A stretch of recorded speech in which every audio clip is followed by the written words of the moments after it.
kanu không ai takin lo hak te tin mi chino pangte pakhathi lungai takin alo trap me ka hetia tra mek lai hian tu te mo chu anakon luta trap to te su nang nu te hi Vanduaina ni hi Vanduaina ni ti chu khailang chuan he ina hianin ko om tiang hau lovang che tuna po hei mi che pakhatin a thi pui le don ani hi ti chuan ila trap ngam zo khomo ti na ro hau do ton me ya ma che he me chino pangte mi a hian ki Vanduaina kan le nem kanu hi ken kol zo kolom kanu hi en kol talo lang chuanin tuna hian a thidei to don sin tin han soya ma se an zinga mi che pakhathian he nu kan lo la lu thi chu apoi ngut mai kan ra mina chiat pha kan han vul te pon thia ti chuan tuna he mi pakhatin a thi pha le don chu ni hi lo ti abul mi la hian ani hi Vanduaina ani chiang mai chu wang chuan thoma sian nga tinge pona an ho chuam mai lo ani lo chuan kan zuwa hian min ti hlum ve vek mai ton sin antia midang ho po chuan ni e ani hi Vanduaina Thlentu ni an ron ti tha sup mai chu ta le he pa hian le bui helai mun atang hianin chuang hal mai teu ani lo chuan kan zuwa hian thina min thlen mai ton ania an lo ti ya ma semia chuan ni lo ku pu kanu pu thi ka vuna ngai ni kanu hi dam le ngai ang ti ka khria ni khong ai takin hun min pele hlek teu khong ai takin kanu hi ka ti dam le don ani an ti ya chuta anu chon tong chuaka boite inu hian hoi tak kadam pui thei to lo mai thei che min en ko lawangin ka loma ma se hi ka pe chenga khopui lama vakalla ti chuanin ipa dik tak wazon chuak che tin thil enga mo hi pe a chutia se zu angol chuanin anu chu achat thatang halani kanu tin an awa ma se anu chuan eng ma khetalo anu chu thitani chutia anu athi a han soi vel lai tak chuan an kong ka pui chu a on che dot maya ti chuan le kol a on pheta zoi mai an light bulb khai te po chu a on in soi lok maya eng mo tak thleng om ni nan khria eng mi te hian an hlau ta ni henu hi mi hlom tak ani hi Thomas helai mun atang hin pe chuak nga lo ani lo chung kan zawa hian kan chevek mayang an lo tia an lo hlau thonga chuta le Thomas chuan nang ang mei cheno pang fanu hi ka du hau lo mai i hlom tak zet ani hi chu wang chuan chuak hal te tim pon lama chuan an no chuak hal dot maya voi khat ma lo le to su he khua hi rang takin chua sang halang che an ti ta kong ka chuan khak nan tam mak mai ni ti chuan mia chu mi tui thla zoi chung chuan apa dik tak zong tu chuan khopui lama chuan akal don ta ni akal zela wala chu su seng mai chia zan ani towa chu ti akal lai chu motor pakhat hian aron su trap mai chu ta le iwa han film khung lo tak kong ten ve te che ngati kong lai te kala tin mi pakhat hi ron chuaka chu ta he mia hian khonge ka jet pen den kha kanu mi pe kha abo de tin azong te roi maya inge niom zele lo ti hete lai hian maton nung lama chuang pakhat chuan driver hena chuan enga tinge wading ri ve amhan monia minute khatlek po yom lutuk kal halang antia ole Mr. Daniel kal halang hey boy pasonte katiang han kan su chi angin omvel su kalson la hang takin kal halang ai nia antia mia chuan ka jet pen ten kha khonge ka zong lom tin han hoi kol vela apia de wa chuan eso sulai so om tin avakala avachara chuta le helaya Mr. Daniel hian a han mu chuan helai me chno pangte chu tlowi nen anin rol velang a tin an ngai tua chuta angonga chuan pheng phelep lem ni om dak mai valkal mai hi wa muwa chu wa mu chuan ngoi tu lo ngoi tu a gon chi chuak ta ti chuan le pon lama chuan a gon chuak ve a mia bula chuan a gon kal hmaya boi enga tinge tunong huna te helai huna hini oma ko asur na samai sia khongei chung te no ma a han tia kapu mia kania chuan chung te ka nei to lova chuan nang hi kapa ini mian lo mo kapa ka zong me ka a gon ti ta chuan le Mr. Daniel chuan in lama a huai ho ta ngot mai ni ti chuan le anom puin hena chuan Mary hey hemi chino pangte hi thuam no lo hak tir te le a thuam no hu zong zong hi lo thlak vek don nia an ti chuan ani mo ava hu na sa ve adam lo wang ti hlom hle mai tin towel chu kon pe a an fo hul ha vat vata yogla tra mem yo khitlang mai don sin na sui te le han ti chuan Mr. Daniel hian Mary aming chu mia nia vona tong chuan kan ina hian kan en kol don ani ti chuan ani hi kan lal fanu te ani don ani duat takin ni lo en kol don ni o an ti chuan ole kapu ka khe ati chutia a han phok pa chuan a oma pheng phlep thla ni om tak mai walkal mai ka han hu ve ta he chu pheng phlep thla ni hi moite he pheng phlep thla nei tu hi ate lai khan luya khan ka pai khan ni sia enting he lo la dam chole theile tin tun ma thel thleng a on lang le to we maya he Mary anti hian naute hi a on pom pheya nauten hena chuan apoi ka ti khop mai nang le inu hi an thi ngai sia ani lo chuan fu chung ko lo tu hi kani theidon si lawa fu chung ko lo tu kani na min chu sakai chuan nang hian ni to mai ngai nei tin kha naute mia kha luya alo pai to ni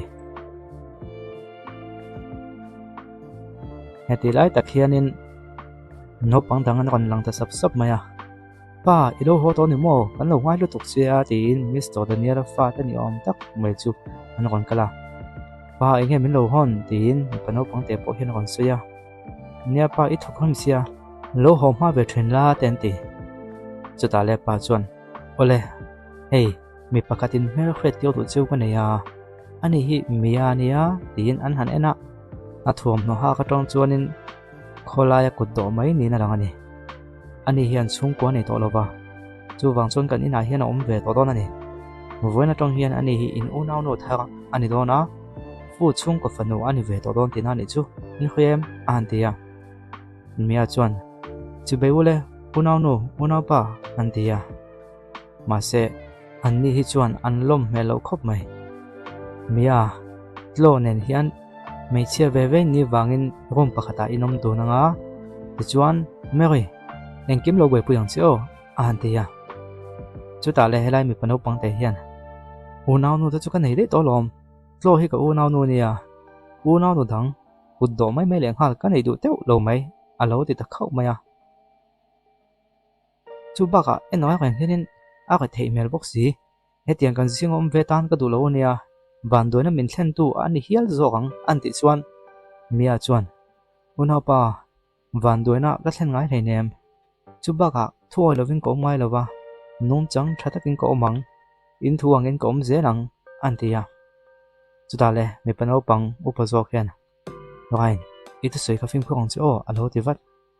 enge thil dik lo ko soem ni pa mi khong ena inga ma ni hetiang hin kholaya mi en kol tu nei lo te ilo huai ho ring hon zia chuan enting aniang nakina phei chuanin kanina an leng don lo sin tin ani hian na thlo tak te po alo nei theya an ti chuan Mr. Daniel chuan rain ithil soi kha mai thu chingo hati ang nung chang kha ka zio to thin chem nia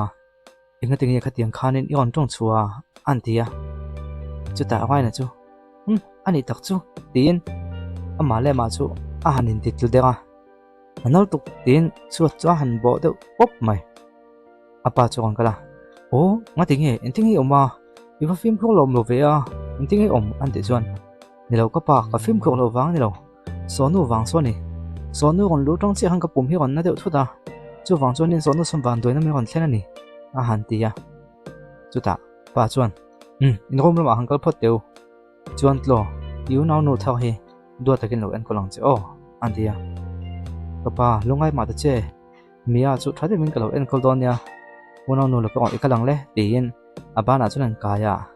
rom lama chuan khoi phei ta ni ole rom chunga an han lu ta mia hi rom tu ani hi lu to le a han tia chu tia lu chia chu an nam thluwa kong khak chu khak nam ta mak mai unau nu enthil ngai tia tin chu awatuma ma se a chuak thei ta lo angkal nan tlakani ole chulai ro ma chuanin meiche pakhat dam lo ni om tak mai hi lo mua a dam lo na kai to ni ti khet takina kutin te po chu sei deuh sung maya te chuan le vakal nai kapi idam lo vem ni ya khoi mo i kuthi kan lo vuana nge mia hi ni kuthi ka vuana ti chuan idam mayang i thale mayang tin a han soya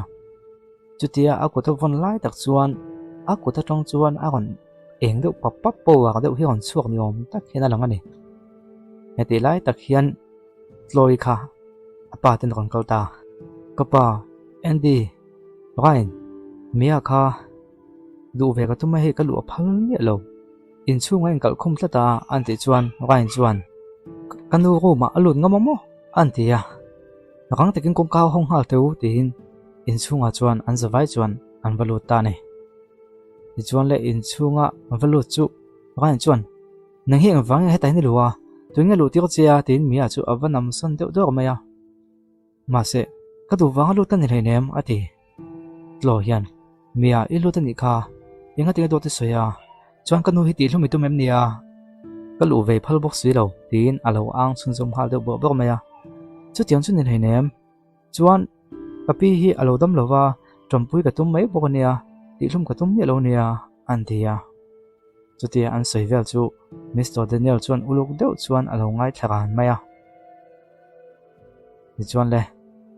anu pui lungphu an en na khol chu han en chuan a lungphu chu alo normal chho tran tatlat mai chuta le helai mi kano pang pakhathian hei kano hi din mun thalo deuh adinga engmaw thil kal sual pahnih khatlek po omani vei chuan thil poi taka thleng theya chu wang chuan a le peka chuan lo film kho tong che a han tia lola chuan in ti fel tak chuan kapa ka thiam lo ni miai hi en kol tu kan min tia ma se lo dang nei lawa mia helai huna lugo kha itum sa ka ngani me lawang teo tuna hin ngai dam dila kapa hin ngai dam em em ang che a han tia rain la chuan chu ti ngai dam dila ngai ni nem lo I fel lu tu kan ikha ani kan una nu ta na ting zo lo ti chiang khang lom an tia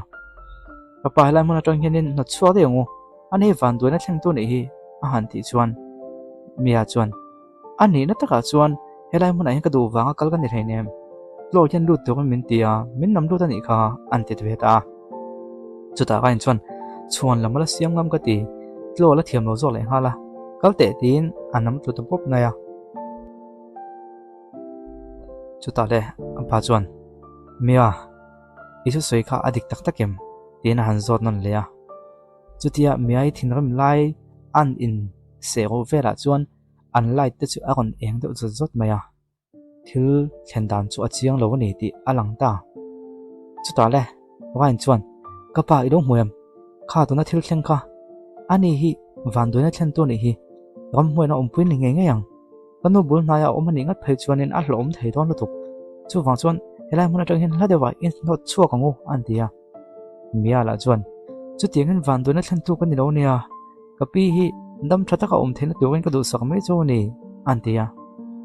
chutia an selai chuan an nu ber chu a ron cheta pa ente he anu su chein ka khia a ron tia an nu ber chu ron che tak tak kanu an tia du tak Emily thaim an ti chuan a ron ku chuak ta hong mai rang takin du na doktor ko hal hong an tia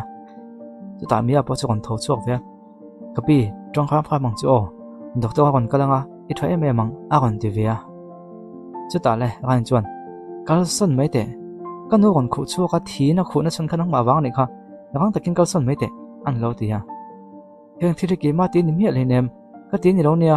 a kut ka vuana dam thata ka om theina turin ka tong trai chu song chu lom an ti ya enga nang hi mi ti dam thei tu in diang in hria mia inga tinga kut chu lo vana ti in rai hena han hau chun zuma kapa rang takin ani hi pon ma no chuak te yang an ti lai chuan doctor chuan thleng ta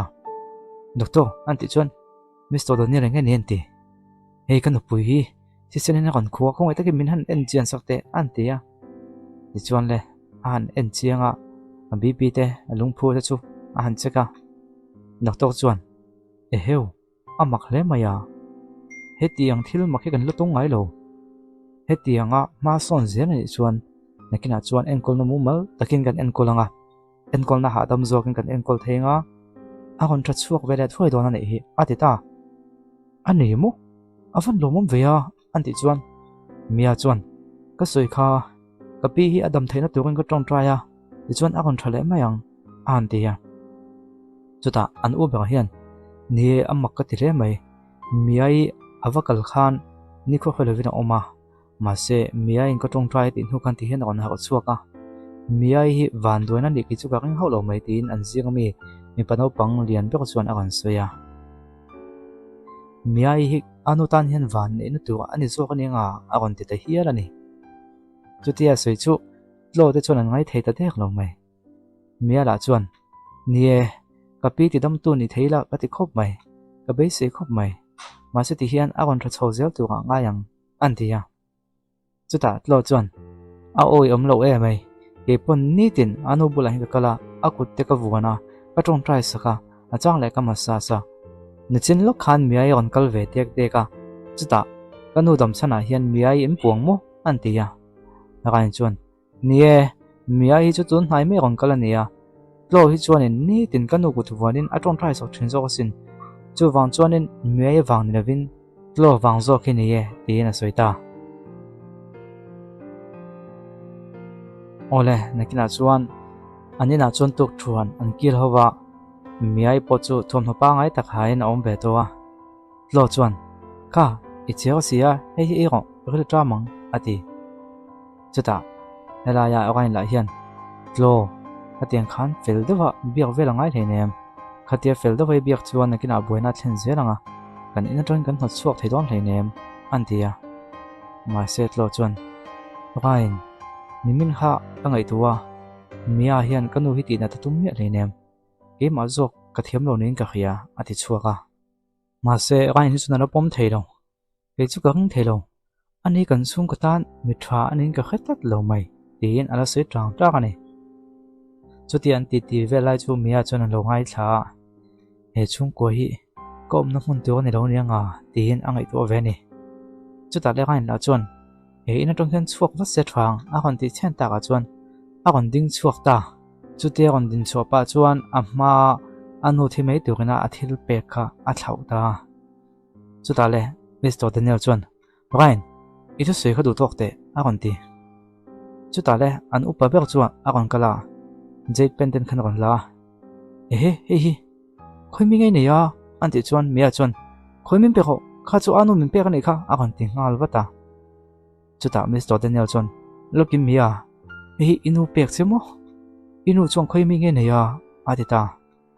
chuta rain la chuan pa a ko chuak ani nge yang kha anu dam lo ma ata kha ani sia nimena ro ma lu lai khanin alo ro ni nge yang tin alo soita ni ma se mia chuan ni lo he chu ko ka ni lo anu min pe ka nei hi ati ve ta tat maya oi om lo lu tuk inu chuan kha tiang ka khoi mi ma ani lawang kan chung ko ta ni kha a kon ti pang maya chutia anin how lai vel chu American alo khria jade pendant chungchang khan soi ni mo tin rain la chuan pa ako ka ni chiang tuk thu nei tu tan he na hla ni la dop se ain puang mayang an tia Mary la chuan aklo te chuan kha jade pendant kha amma khan ka the thang toy mo ka tia ending e helaya me cheno pang te na kon nei de the de ani chuan helai me cheno pang te hi tuya ko vom thak no te kha ani don tak ani mo moi te ani thei lo tin a lau thong ta view maya chuan le a phone chu phok ta sok maya tuya matak chu awa petani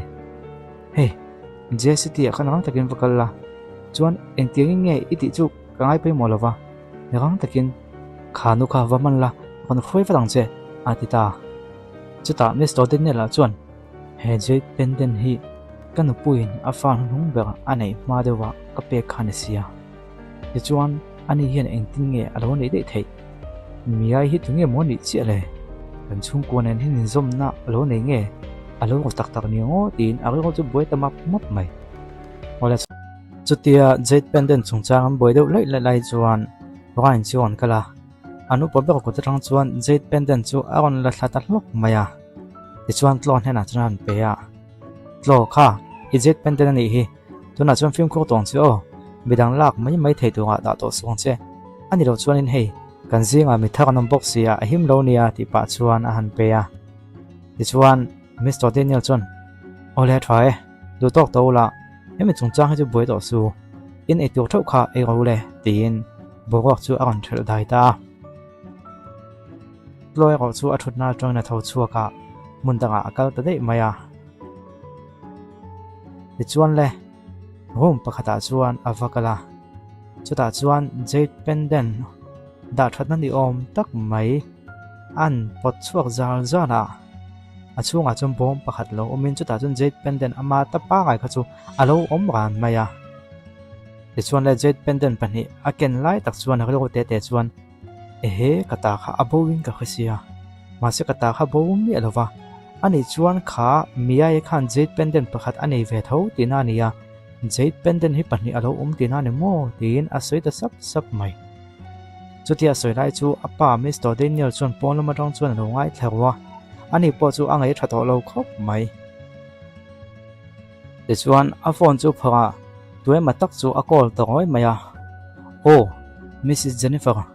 khongai takin hemi chungchang he min chui chian sakte a man mo takin tin tuai matak chu ava call to ngoi maya heti lai hian tlo ro ma chuan mi pakhata kon lu dona a jade pendant pani keng chu a thok rong hal deuh vat maya ma se anom pui mewi khalo ni man mo tak chuan kon plan lu ta ngati nge iwan man mo ve a tu ma mo du le nem an tia miss thu pui mo lu tuk tak mai sei tu ka ne ya chu wang chung lo kal ngal fa ngai lom mia kha mei chanu kha mia kha he chung ko fanu tak tak hi ani o an ti ta do ti soi ni chu he chung ko fanu ta chu ke ma hi lom le ka ni le khatianga min Chawngkhum le ni ve chuan nang po hi ka no chu atir ha lang che an ti ya ma se he nom pui mer hian lokin miss anim beng dai te he thalak he kan en tiu chiang che an ti ya tun ma nau te pom lai thalak khalonia he hi chung ko fanu dik tak zok chu ni ya a ming chu mi ani ma se he chung ko fanu ani lo na turin hospital bula luya chuan ka peita ti chuan ani aya khan ka fanu dik tak zok chu he chung ko fanu nu tu hian kala luta naute ha ka thak thleng ta tinani chu an dia eng tin moi chaya ka oi lo top mai ke hitlo ka nia chuan he chung ko fanu dik tak hi ka nia lom an dia ma se me ri chuan i oi mo oi lo mo ka thu soi chu thu dik tak ani sia lo ma le chuan miss ani na taka chuan tun hi thu dik tak soi hun ani tain ka hoya chu wang chuan he thui ka khel ta chen hi chuan kan pi Miss Emily hi aron ha ko chua vai chuan he ka thil ti zong zong hi a kha thiam vek dona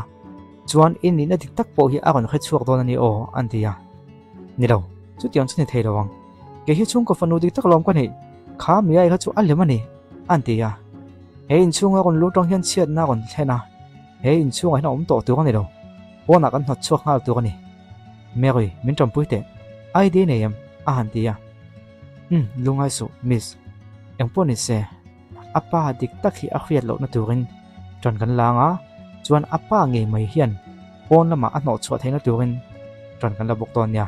chu tianga ani nge na no chu chuan intika ma kon le le to lowang an tia lo chuan o a thalu tuk chu tiang tuk chu ni ani le eng tiang nge kan tinga an ti chuan me ga chuan an khel ko deuh su su maya a thae i so yang che chuan kan ti nga lang tin am pani chuan ro man na an siam ta ni heti lai hian Mr. Daniel po chuan tui ma tak chu phone in alo la belia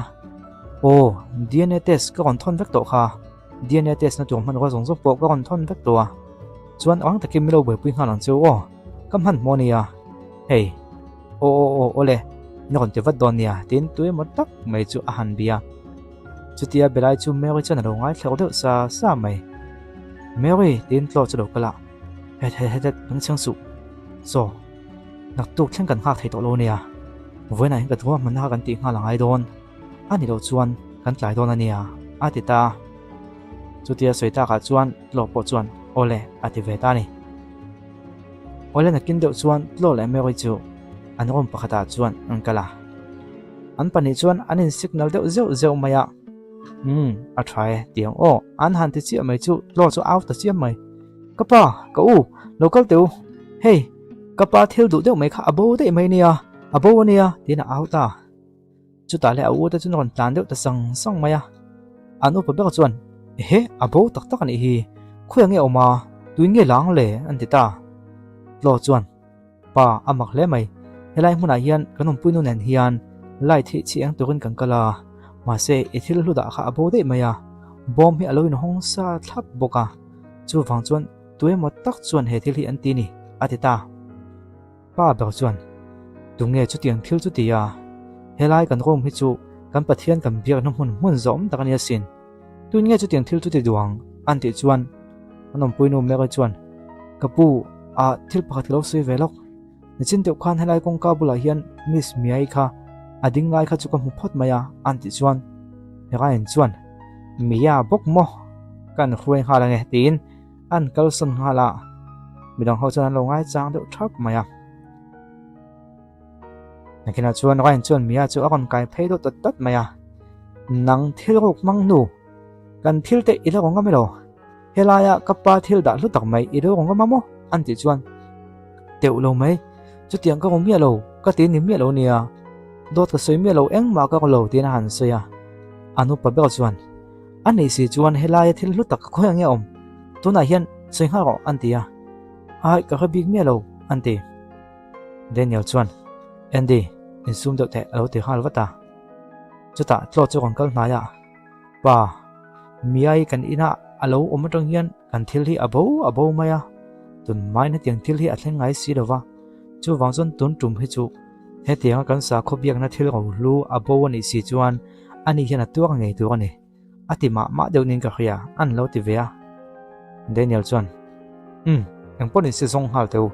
he in chung zong hi lep se vekula in mungei tu ani antia thupek a pe chuak ta ni ti chuan le ompui ho chuan in chung le rom chung zong chu an han zonga chu thil hlu tak mai bo chu an han zonga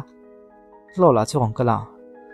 uluk deuh khan zong ku o akil tin te kha zongula alian lu tok si lawa khoya mok po khan alo thok mai thenia lo tia ti chuan le thei potop chu chuan an han zong zera nakina chuan lu kham hnoya chuan an muta hlau mai hera hi ome an kon ti ta chu vele sitting room lama chuan an ko khom ta mia chu an ma chuan ding taran maya chu ta le Daniel chuan an ngai to awanga mia en tin nge he thil hi lu kham hnoya om theya an soi fia tele an ti chuan mia chuan ka khamia lo mai en tinge ka lu kham hnoya khan alo om thei ka khamia lo ma se khatil kha ke mala ka ni mia lo chu ka chiang ani an ti chuan Andy anu pa bel chuan enga tuna ze pangai to chuang he ne mi la kham hnoy an hmuwa a chiang vek to lo mole alo ti ve ngal boka tuna chum poi ka ti khop mai atran tiu kha chuanin me chno pang fel takni tu ka ngaya ma se to to ve kapa he mi chung chang chu ichin fel fa danga yang ani lo chuan he no pang hi ki chu pona chuat di ka ni ka du ni a kon ti ve ta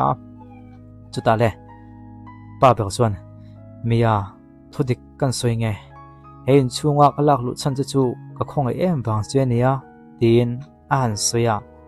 ma set lo chuna lo dang wata lokin pa henu hian tuna po do ta lo soya do ta soi me pon ni levena thil ti sol kan man chu to nu po ngai dam diam na chang po ala khelova he chung ko hi chung ko ang tak tak ina ngai ro ni nimena ni se ka jet penden kanui na min pek kha min rok saka tuna he kan thil pakhat abo leya naktu lo ni nga en thil nge bo leng etianga bo zela ni chuan kan chung ko ta na thil poi tur thlengin abo theisin ngai to ta che kanu podam lovin mu meka achunga po thil thlo tak mai athleng theisin atita chutia han soi chota ka chuan le Mr Daniel chu a kan tho chuka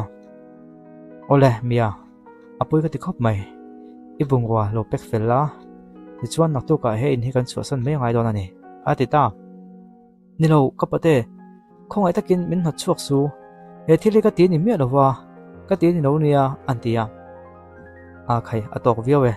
tuna tan khui chuan khami zong khani photo se antia ma se an upo ber Andy chu kan thol chuaka kapa he no pang hi kan ina aw mang to tu kan lo a kon tia ma se pa ba chuan atok longai ro he kan thil bo ber chu kan hmutoa chu wang chuanin chin fel ani towa in zawai kal gole abak chu lo boi pui mai nge atita ti chuan chulai hmun atang chuan uncle ta sap maya Chloe ko chuan ti fu a in ti khop mai a ko man chu a thleng dik ni na khiani ole room lama chuan tlo le mero ti chu an lo om dun lia kapa chuan an not chuak nga la a khong ai thla khop mai ma ko chu khatiang ringo chu a fu tok lovin ka khia kapa khan nakina a khong ai nga a ko le leng ti ka ring lat ni chu lova enti kai mo kanu hi on ha chuak ta se kanu hian ki hi a fanu dik tak kan ni lo ni ti te hi on kha chuak ta se kha me chano pang te kha a on in lan to box sia buena om thei don in ka khatlat mai a han tia anom puino chuan ani chuan ti dan ka khria sin atita eng ti dan moi khria ta an soi te le inge idea chu an tia mi ai hi alo le to ngai lo na tu thil kan tia ngai ni tuna khan ipa in chuak tu na tia kha kha kam chang kan hmanga nga ti chuan in thil suan na sa zo kan ti tiang don alom i kha thiam em an ti chuan en ti moi soi kanu chunga tuani tu mem ni an ti chuan lo ai to ta che Emily hi kampi Emily hi tona ni kho kho lovin muwa dam lo mai nia eng ma tong kai na nei lova chu lova the senang tak phei chon ke hi inu dik tak zo ka ni ti khena nge chuan chu lova Emily hi aron ha chu ka ni vei chuan en tin mo thodik aron zong chuak nga nang hi he chung ko fanu hi ini thei don lo mai thei sin chu tu nge khia chu tiang thleng lo tu chuan malak mai hi a thazok lo bem ni an ti ta ka chuan alo chu abu ve ta ngok maya ti chuan am pani chuan anin ram siam la thei ta ni ole zan lama lo ni ya Mary chu ampi bermis Emily omna chuna kal phei ta dan maya ti chuan le tu man om lo ti an khia ta ka chuan oxygen an pek na chu pipe chu a phoi ta dei mai kapi wei ka ti khop mai ma se he thil hi ka ti ngai tlat I fanu dik tak kha akon le lia khano wang khan he thil hi ka ti ngai ni I fanu dik tak khan ka fanu dik tak malam hun hi ati chevek theitlat chu thila thlen ma chuan nang hian ni to ngai ni tina seita tuna chuan ka fanu tlo chuan din mun thatak ani thei to ang tin no telem miai pom thin kha akon la anung chu a han zai thlega pa ni chuan khungbula chuan a hnu chia ta ni hetilai hian mia po chu arum lama chuan aloin siam mol maya kapate poi ka ti khop mai helai mun atong ka chu chu ngai ta mai sia ma se kha thil kha ti ma ko ni mi box silowa tin nge mo khatiang thil kha thlen thei le tin lo phun be ni maya jotia thil nei ho pek mol lai chuna lo kham hoi chu han ena anau telem alo bo de mai ehe khoyang e mo omle ehe ka hu ma hin midang alo lu tam hun le antia ti chuan le Mary kha roma akon kal lia Emily no ma khana kon kal lia ti chuan ati de ta an au de tu maya min tam pui tu ma ta khalo kal tu kampi din hun thalo ta ka o mania an ti chuanin an kon tlan lut ta sup mai Emily I time tin Mr. Daniel chuna han zot khal ba ta doctor man mo che an che khal wat de an ti ya a han en chian nak chuan oxygen an pek na pipe khalo in phoi chu ni in doctor chuan oxygen pipe chu han vit lut la thuai ya alung phu te chuang takin han en de hal vata e khai kampi din hun chu atla niam de ulewan hi avan 0m tunan rang takin ma kan lak ha zung ngai don ani an ti chuan doctor khong takin I thei top chuang che I thei top tak me lo chuang chi khathiam em an ti ya chutia am bolai chon rain chu kan kala inge nia thlenga inga tinge kanu hi hetianga aniam thut theina chan hi tunge oxygen kha phoyang le lo ti ta chuta mera chuan ngoi tu oxygen phoi chung chang kan soidon ani chuan helai huna khanin tuem matak an kon kal ning ka khatlat mai thil dang song kha ahim vexia oxygen bu po kha atlu box si lova a pipe te kha aim phoi ti na nia tuem matak ina ti luin nge yang an kon tia chuta le tloi chuan e tunge ni vak chuang mi ai khane khrimang kapa khan an hot chuaka abung hotela chuak ngal turin atia chu wang chona chhuam ma dewin phobalak nan kanu hi ti hluma to mani nge yang kan chung ko chung alung lovin he tiang thin hi ti niang antia rain chuan khoyang e mi hai po chu ama a hlaulu to ka agonin lan ngam lo ni mo tlo wazong halte helai mun hin kon khoi halte antita nakina chuan mi ai chu rom chunga chuan an lo khoi ve ta ti chuan le rain chuan nang no pang mai chu ka that don che tin va nai chuan tuma ma se Mr. Daniel chuan rain du tok te impeng thai ro thu dik tak kan chui chu ma sak phutang ai rom an ti ya a u n d po chuna lo chel beta ma se rain chuan ni lo ko u min tha te he nu hi kut ka thlau bon ania kan nu min ti thum sak tu mani hi an ti ya ma se Mr. Daniel chuan boya du tok te ka ti chu he thil ti tu dik tak hi ka chui chuak photang pin piana ka nei thap nuwa he thil ti tu dik tak chu ka chhuwa don ho lo amma ro chu nai ro chuan thu dik tak kan chui chuak photang ai nia an ti ya chu tia soi lai tak chuan anom puinu chuan phaka takin e kha en teu khum noi kha nauterem au mania nauterem kha kha e mi ta hani rom ni han ti ya Mr. Daniel chuan han sak ha wata chu nauterem chu han en chianga anom puinu la chuan en teu kha anunga po khan enge mani zia kania tin anunga chuan enge mani hi ain zia ka chuta zet chuan Mr. Daniel chuan o he mai chano pangte ka khongoi nakalo lan tiu chu ka ti sual tai amani le o ti na ngai tu ta wang mai chuti lai chuan me la chuan a kha chu kanu te lem bo ka ti kha ni kha en tik nge ta hina om de thele an ti ya chuti lai chuan tlo chuan pa enu hi a hlom lo ya ving ka khia chu wang chuan he in atonga chu ma po hianin khoya ma kal thelo turin in hnoi ro ma hong kal na ne la thain ka khia ani lo chung kanu hi ti hlum mai don ania he tianga zalen taka om zel ani chuan naktuk lo thlen ma po hin ang til sual nge la ti zel thiang ti hi a hriat lo ni an lo ti via chuta le Mr. Daniel po chu en sum zo ta lo a thai tuna hian chuak phat mai te voina tong chuan he chung ko mi da sa po hi ini to lo nga i chunga thil thleng ka ngai ven to bok hek lawang atita a zan chuan pon lama chun chuak turin an tia Mary anom puinu po chuan khale chuak le tin abung ro nei chun chu a han vom thak saka he na hin voi khat ma lo kal le to song che nang he Vanduaina Thlentu ni hi an ti zuya in chung lama tong chuan tloi chuan alo thira mi ai po chun ti thei dang vak anei sirawa amit tui chu ta kanu mi ai ifanu hian omna tur in ka nei le talo chuan ejait pendant min pek po kha an ro bo de boxi engting em mo ka ti tang le ti ni ron na tak chuan pon lama chuan a chuak ta ringot maya heti la hin in chung lama chuan tloi chuan lo thirin ani chuan jet pendant pani chu ko ta chuan kenga tuna chuan he jet pendant pakhat so hi enga tan ma ka ti to lo ve tin bol lo bo ma chuan apai ta dei mai heti lai hem mia chu pon chua pa chuan en thil ma ka lo nia en thil ma ka lo tak tak thil ti sual eng ma ka ne lo ti khreula ka du sin mole tin alo soi ve mol boka pon lama a chuak tu che chu mei che pakhat on lut tur nan chuan anin sul pela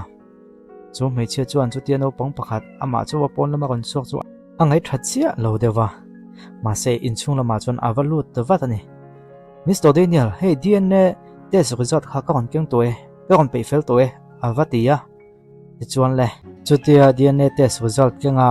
mien on lu ta ka chuan tlo chu a hlau thong hle mai ngoi te ani thelo tin ti chuan le mei chunu chu kon kalin Mr. Daniel hey iman mo sia chu wang chuan ang the ang pakan kan kon tia report chu kha le ti na ku ta chuan kon pe a Mr. Daniel chuan han phonga a han en hal ta wat maya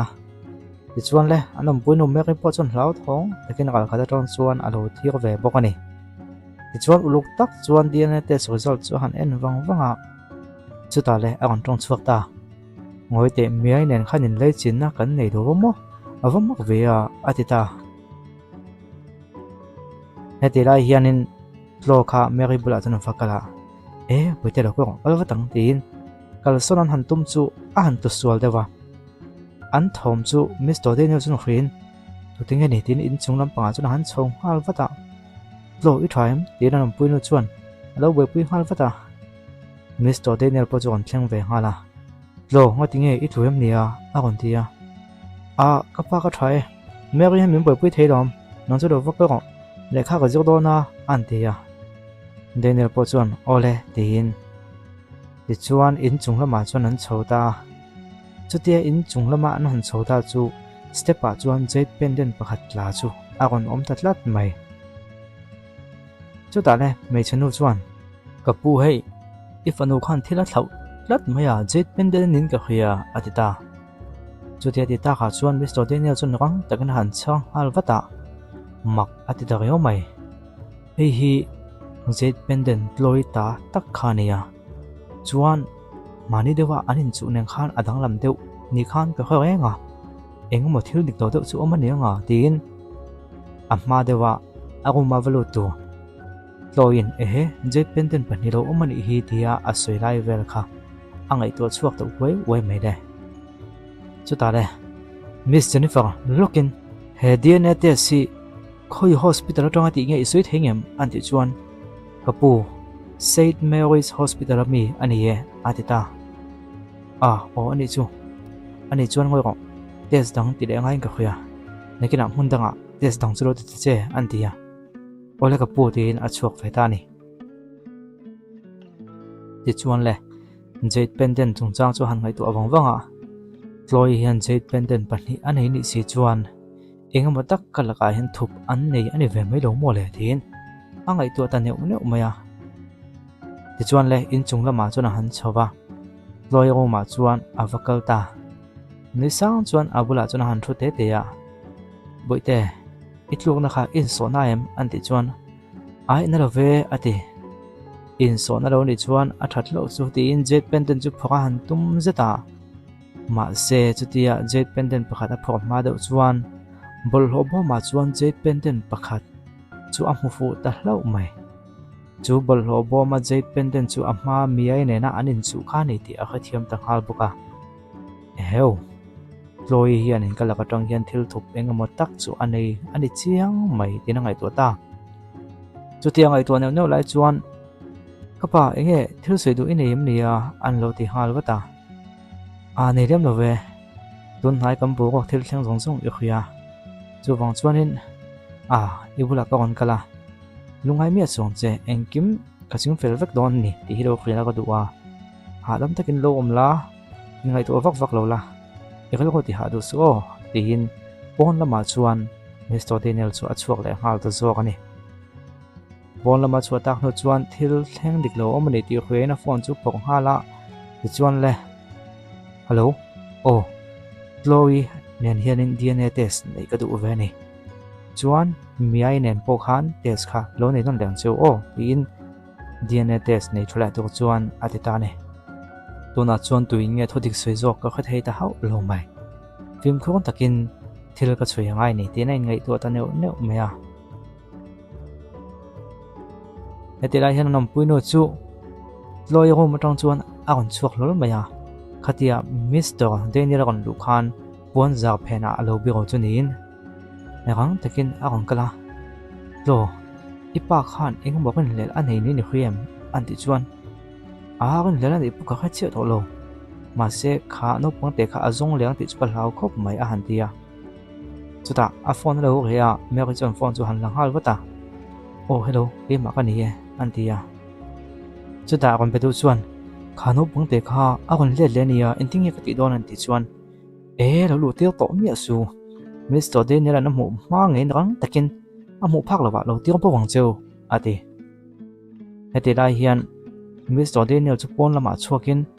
mi ai chu ava pong zon takingot maya thenu lo di bolok che me cheno pang ilong humia lo mo heti hon ve sang hi nia ama chu tin han suya kapu chu ti om kam humia lo an ti chuan ole lom to ke ani le phot mai tin an kal son le a ti chuan le hazong ta we me a mia khong om tin au ta ngot maya akal zera pakhat chu kapu me cheno pang kum mo mi ve le do muyam no te le ma om poma an ti chuan kapu kam humia lo mai lo ti ve le ole ni phot mai tin akal e zera etira hian mi ai chu kong si ga chong kalin lo top zoi maya kanu kawan ngai tak se em kapate chu min ran hlela wangin min hat chuaka tuna chong ka la tram khop mai avot ka ti box si tin a local phaya etira hian me che pakhathian boi tiang ang huna te engei tia khoi kaldona anti chuan kapi chung ko ka nei dawa kal na tu ka nei dawa an ti chuan oho awan zero tak moite kha e tu ka piang chi hel drama om si tin e tu chu a han pe ve na kha hei e phot la ti chuanin iom dan to chu kan ngai to thadon nia an tia kalom lu tu ka o ka pi an ti chuan e ki po kalom e ki po kalom lu tu an tia chu pi tak chuan a han en chiang dewa a ngonga pheng phelep thla ni om tak mai in nyam kai kal mai kha an mu chuan boi tunong huna hetiang ang huna no pang om chu a him lo sin misual ta panom theya chu wang chuan ipi hi in lama milo zi ho mi ta che chuan ke ma chu wing ko oma e tok ti do po ka nei tro nia chuan i thom no to te po a fai tha kan le anga i duem milo zi ho me ga an theya ma se mi ai chu ai ngai to na su khop mai ente hei go kon su do na nia khopui te ka chan to le hala chu wang chuan milo zi ho me ga i hil tram to mi la wang ka tunuwa ka la don che nia i duem an theya mi ai chu tlem chana lau thong deu kapi mi sual ni ro te an tia o no pang te mai chu mi sual kan nei nem mi thata ka lom ka ni lo ka ko lo khoi hong che tin kal puyan tum chi mai chu ka pakhat chu kan ding ta chat mai a chunga chong Mr. Daniel chu a kon chuak ta mi ha he tai lo omalo an ti chuan ka pate nang ma lo an tia mi ha avan poi tak em tu nang zan tlai to te ka chho tiu chia poi ka til tuk mi ngai dam ko o ka walin ro hol ezok che an ti chuan ka pate inina omerem ti to lo kha an tia Mr. Daniel chuan nia isoi di kolom ma se ka kon khoi le che ni hi kapi ani hi kan nawania inlama kan khoi hong meng o an ti chuan e ni mo a chung ten omlo thu lo suya abo ni klo ringa iron zong hule chu alom hle maya an tia chutia a soilai chuan Mr. Daniel chuan e pito chu ka khriat to nu wa angi o tina ngai to kapi phone number ne yem nakina lawmthu mo mal zo ka soi theinan I phone number min pe theingem an tia a ho lu tuk ka zon hu pon ni nem elai hunai na kon kala ama chu na kon kal sia kan khongai de wa ka lo belum lam male a chung te no hu to boka ke chu ka vakal to menge ani le phot me u tin angkal sana ma se Mr. Daniel chon end wang wanga angai chu that chi lo chu ta le mia in lama ho photang o ni chin deuh khan ka thina rim deuh leka poi ka ti khop mai ka ngai to na film ka mang man lo ni antia ka pate eng ma ka lo tak tak ania I khia to antia o ka khia lom nie ka ring che lom antia chuan ka pate kapi po kha ke ma ti nat ani mi lo nia in lung on tu kan ni pachon cho potlem te ka enga ti chuan in chung che vel te po ka pui thina nga thom no potul chong ka sumayang tina han soya mia lungai ma te che chung zong chu tu na chuan sei khui lo na thu dik tak kha thil te tu ha ka zong me ka zon hu na chuan thil dik lo te tu chu khem na ka pedon lo ma se tu na chuan in ka bula lo ho phat ro nang chu ini ga ring thlenem lo go tin motor lama chuan a khoi ro ta chutia motor lama a khoi ro lai chu he lai pit ta khan ra khata tang chuan ro en dek maya chutia an tlan liam tak no chuan o kum tak nuwa a to pa chuan a fanu chu azong mutania tin he nu hian mi ai kha Mr. Daniel fanu ni ti alo khetlat mai ole in lam panglo langa wa in le lo chu an lo in fiam me ka ti chuan le Mr. Daniel chuan mia chu kan khoi hota chu ta le mian han hu che chu kapa enga tinge hem he chno pangte I kon foi ho le a kon tia wai ngoi fakte anti mia hino pangte nia ama chu ho pon om hi him hlenem anun na tam po a lo malom chu wang chuan kan hot chuak do na ni pon mumal takin a na tu hun te ka ngai to phatang chumi ma chu he ina hian kan om ti ka nga yang antia tu ta tlo chuan kapa inga tinge ka tiang I khongai le sia a thil ti thalo tak tak te kai khelo vem nia antia chu ta mia chuan lo ani na taka chuan kampi kha ke ma ti na ta ni mi lo nia chuan eng ma ka lo boka antia chu ta le tlo chu kan ding chuaka ente ka pa thil ti sual la pom du mi lo nia tuna hian a thil ti sual pomin ngai dam min til ta sengai dam lang chun om ka tia chu po chu la ti lo nia an tia ni e dik chi ka pa hetianga kan inai om ti kan e chuan kan chung ko hi ati chevek du nge nge yang tin rain po chuan a thiam na dan chuan lo sei vea chuan Andy nang pon sei ve te an ti chuan rain du tok te kapai na kon khoi hole chan hi enga matak chan o maniang an tia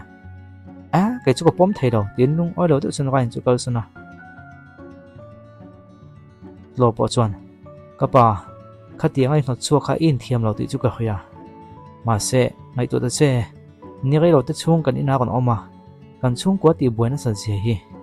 kanula chu dam lovin om rang boxi kanu chunga thileng ma tak lo thing se enting aniang an ti chuan lo du tok te ipa go malom be man buena chu ka chingfel thailom min ring so ta che an tia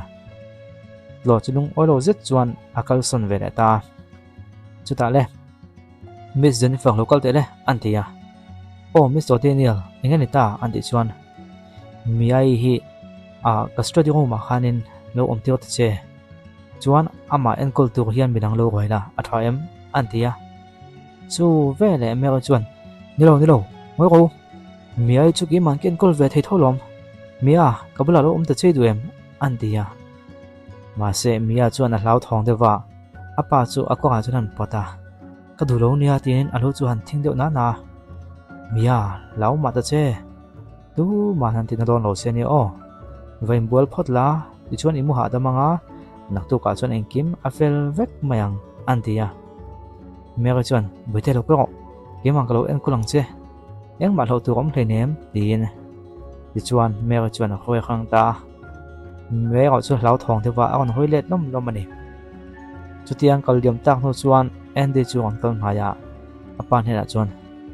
kapa enge zon mu te nei to em an ti chuan a ip te tang chuan thil pakha the kon phora jade pendant khani hi chu Chloe jade pendant khani rom ni enge ni om zia an ti chuan nia hi Chloe jade pendant khania ma se miai ne na anin chu jade pendant kha chu ni mi lo ti yu khiat ka ring atita papa enge om zia enge se om zia chu ani chu miai khanin jade pendant kha a mi lo ti namo an tia ani chuan miai jade pendant tak tak chu khonge om ta khang an ti le zia Andy thilenga motak a omani tuna khui chuanin miai hi kan hum hi manga ya uluk devin lo ve ang che chuan tloi po kha lo en uluk la fing takin thil kal dan he lo en vela ka du ni tuwe motak chuan kan chung ko hi ti chia tan tu mani ti ka khia ni ma se chu tunge ka kha thei lo company kan chui chu angai ni atita ole ka pa ativea heti line rain chu lung oi lo deuh mai chuan do kana le khabu te chu alo pot thavela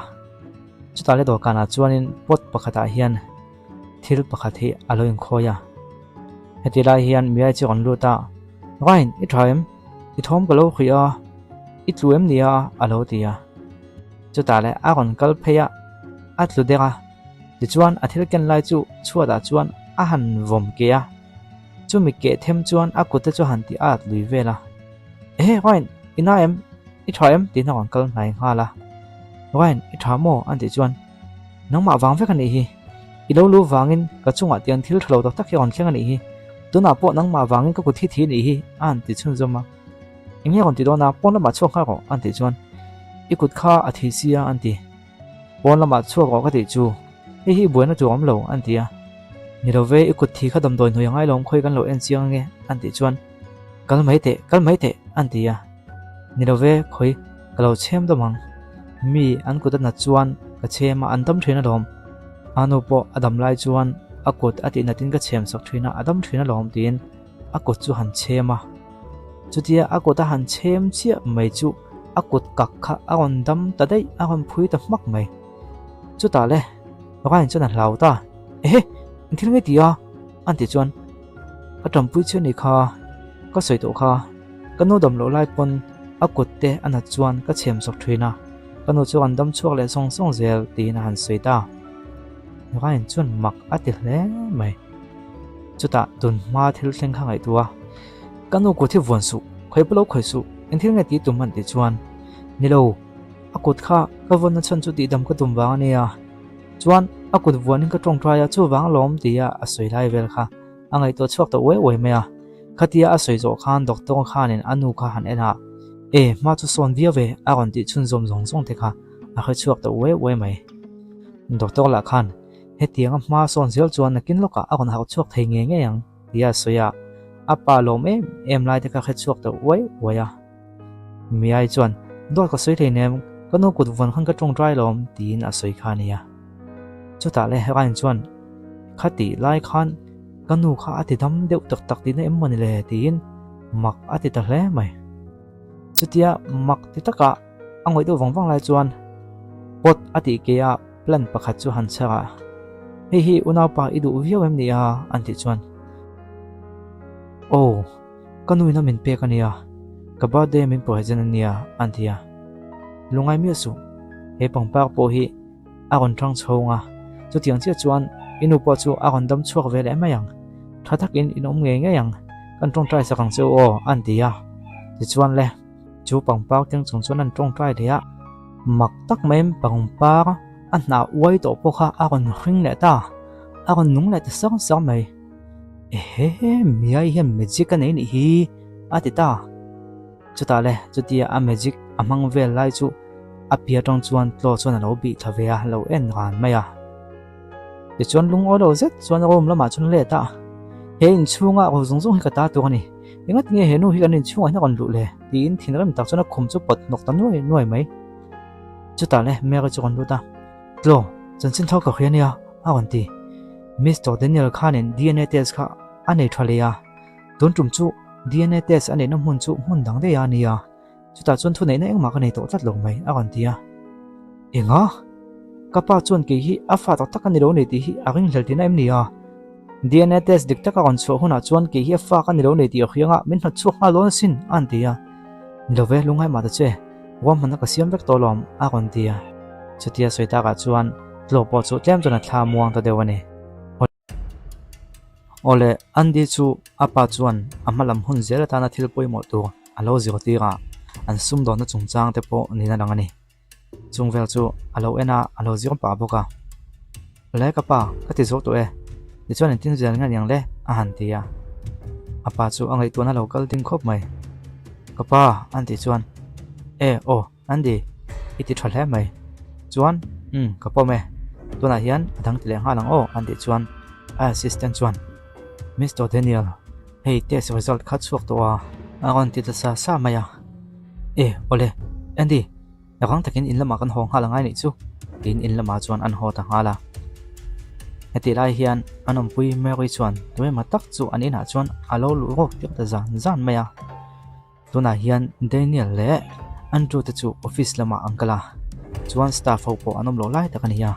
wat che wat thang che iti fel huna chuan ilabawanga ti chuan he khapui hi chu san wang don ya eng ti ka ma alo le le thei do don chuin ilo boi pui don ni anti chuan he pa hian lungai ma ta se kan na tha thak nga thawanga pa hlo tu min pela chu tok mai khoyang ka chin fel tu chu oma an se ko le anti ya ti chuan le pona chuan lo chu kon chuak ve a ke mangalo fuyang che lo ka ko atita zanen tang hian fu chung kwa chu kan thu hnoya aum to nge yang ati ni etila hian rom lama chuan ran chuan mi ai chu akan fuya mia ni chin khan thil mak tak tak itia kanu po hi itidam thei nge yang a to antia kapite hi adam lo na sukhop maya ol sam te chong ka tidam ngal thei lo mai theya ma se ni kan tum don nia a han tia ran chuan mia nang ma hian rin na ka ngat deuh top to mai iti dam thei ka ring tla ania chu wang chuanin lo ti dam tum la ka pa le ka u naw ten hena ka fa sei vat nge antia ti chuan pon lama chuak ta mia chuan kapite elai huna hian nang ma tina tu local ka ni lo ni nang ma ti dam tu local ka nia tin akut chu han la i thale vat mayang tin apo wa chu a han mang tran ta chu vele ni china mi sulan roi pa kha kon lu ta aka chu kon hup ta chu mai ni ravin anu dam lo wan en kol zong zong chu a phoi ta zong maya le helai mun ro hin chuak watang ani lo chuanin in sawa hin ka tha don chonia antia kapite hakate hei misol lo kala nia tin an awa ase bengchang su tin a ka chu hublen han tuma mia chuan akota chuan an se saka a mai tum chu alak thak saka chu no pangte mai chu tin an nam thua tapwa kan song che tin man han tum chu a han tol thule deuh ti tia chu ta le a mela han mu chia mai chu he pa nang mai lo enge lai mun ati kon tia atita emi sol pa hi ama mia en kol thin pa tran ti tia na chuak tu khalo nia he mia helai mun ati engi tia chon I thamo fu chung ko hian ni lo ve mo awamak via ani chon tunge kan min khachi ka thil ti hi tu man hen asui mi chung chi oi hrem an ti zuya chuta lo chu kal na ya tinga ka ti om me maya iti ti chu ti vat ta che a kon tia chuta kon tho chuaka he me chino pangte wang ve khilhom he me chino pangte om na hi chun Vanduaina hi thleng che tin han soya chuta le midang lo lut ve tu onom noka in kha kon le don ta ni start lo chuan ni lo ko una pa ka in kon le don tlat mai he ti lain kan thok ho ni ti tu man khe tu kan lo e ma po hi min man mai te lem kan chan mai ngai ti in chu pa man tu chuan a vom na ya ti chuan le local tu nang ni pan hi ti na han man bet te ka noka in chuan lut ta nang pa kha tu ngai ni a kon ti ya he pa hian ka kong lo dal su ani lo chuan ka that don che ni ani pan hi pona ka ruk su ngai chu wang chuan ka kong lo dal me song che an ti ya noka in chu lo de wang chuan ole ka kal sonang ma se an chu kha nang thil ma ti song che an ti ya chu pa chuan kal son ro pin pon lama chun chho pu ya han tuma ma se chu tia pon lama chho pu ya tum chu noka in chuan kon zui ve zela min kon zui ve zel ma ta che min kon zui ve zel ni chuan ni pan hi han tu ang an ti ya chu ta de noka in chuan rang takin a unau no tlo zok chu awa pot son ta thut maya chu ta hem sur pa hen lom hai to song che nang nu kha chuan nang pa po kha ani lo song ka thatang chu ati dai tak chuan mia chuan apa chu anam do maya hetia nam pa hian engemaw tak avadel ani mai thei Mr. Daniel te chuan motor an chuan lai chuan a phone a chuan signal dong ta engemaw hlo om chin chiana signal kon peta Andy chuan kapa enge thil dik lo om nia anti chuan in lama buena an tok tat mai driver chak takin hang khalte anti ya heti lai hianin helai misol pa hian nang ni pani kha local ngai to su chuan en ti ma ka ti rawang chu ani chu kan khoi nge tin pon lama chuan khoi chuan tuma pong ka puin hong che chu anam pui me kai khalo om nang pokal son te tin a han nam sona ti chuan le pon lama chuan atlan chho pui ta dei mai laka in chuan ni lo mia tin wa zui chu an du vio na hangin tlo chuan wain kalte su ka ki auto hi ka tinain ka khia min boi pu yangai an dia wain chuan a phone chu ang takan am phoka tu te matak chu akola min tom pui tu ang takin do khoi tu hei mia hi an ko bode nia an ti ve boka akal ko te chuan kapa le endi te hena hian thodik tak kan soi yangai ni ti na ngai to bokani ti chuan le tlo chu ake tin an te ka wang chuan anum pui me ri de wain chuan thunna ma chuan an han kai pheya ti chuan le Mr. Daniel te po an kon ho ve ta wain lo I try en thil nge thlenga an ti ya wain chuan mi suan lo lu ta chuan mia kha an ko bode nia a on ti ya mi suala nang try an ti ya en ti chuan mi suan lo lu ta mo tu nge mi dang nai no mem khoi ang security ho hinom ve ka an ti ya wain chuan mi dang chu kan try ma se mia kha mi sol pa khan aman beta a chho pui de nia an tia chuta le lo chuan Andy kapa mia wang ve kani a chan chu mia le kha mi sol pa kha an loin khoi ve ka an loin khoi po ve ka ti chuanin an wa man na te kan khel vek tak nuwa chuanin chuan lam siamin an tlam bo dun ta ni kha kanu ro ma an vakala kanu khati hlu man tu ma chu chu ka va phoka ti chuan an chu boi ta ni kha tin an soya lo I thil soi chi kha chianga mo tin Andy chuan an zo chianga o kha chianga dot ka sui le nem an tia kanu ro ma khan thom ri ka va khia chuan rang takin ka vakal ngala chuta chuan kha mi sol pa le mia ha ka va hmua kanu ka kha an lo hup meka chuan mia po khan lo tran puya chuan kan valu ve le khan an phok lu tu kha khatiang khanen anom ta ni kha mia khanin kanu that tu kan kha mi sol kha akoi ni nge yang a soi dam phe chuan kanu thi huna chuan fu chung kwa hian ka tlatlum to nge yang ti ten a soi sin a han tia chutia selai tak chuan rokan chokon tong chok ve ta moi te ka pa mia uma khoi tu chu ke ma zok ania ani na taka chuanin ka kalsan loka ka kalsan lok lang khan kha tiang thil kha alo thling ta chu wang chuanin hei chu wa man lok sa ni ka ring chi ro ke ma khoi ru lom a gon ti ta tlat mai chu ta le Mr. Daniel chuan em poni se security kan ko wa doctor po ko ha ro antia Andy iu nau te hi lo en ko long chi o ina hin lo umla local son song che antia chuta Andy chuan Mary flo hi a hlau rio maya chu wang chuan in chung lama han khoi ta che antia ole yung master tin ite tlo in chung lamai chong miang antia Andy chuan tle min kan hlalna anei de ni ti khret thaya ti chuan le DNA test result ni om tak mai TV da na do kan chunga file om chu avalang hal wata han en chiang ta rain po chuan uluk tak chuan alo en chiang ve boka ti chuan le chung file chuan han na chuaka an han en chiang ta ka chuan ngoi te miai hi kan u na nu dik tak malo nia avan mak ve a anti Andy chuan ani chuan miai kan u na nu alo ni reng ani si chuan thil dik lo wenga matak chu omani hi antia rain chuan kan u na wen ka min ti Thlentu hi tu poni se a phu tok chu a nge tu ani ka u na nu dik tak alo ni reng sia chu wang chuan ka ve him do ani anti ve a ole in chung lama chuan tlo chu Mary chuan ei tu lo pe meka chuta rain chu kan kal ve a tlo thil pakhat ka lo zo lok tiang che kanu ro ma khan eng thil chiang e thlenga chuan mi sual pa le mia te kha an thok dun tak tak em nia yanan zota rain min ring ngi a ka mit ngen ka mulo male antia rain ilo khongai manem ni khongai ma ta che ani kha phasan tu ni kha kanu kha ti na tu ma ka mu chiang no to ko lom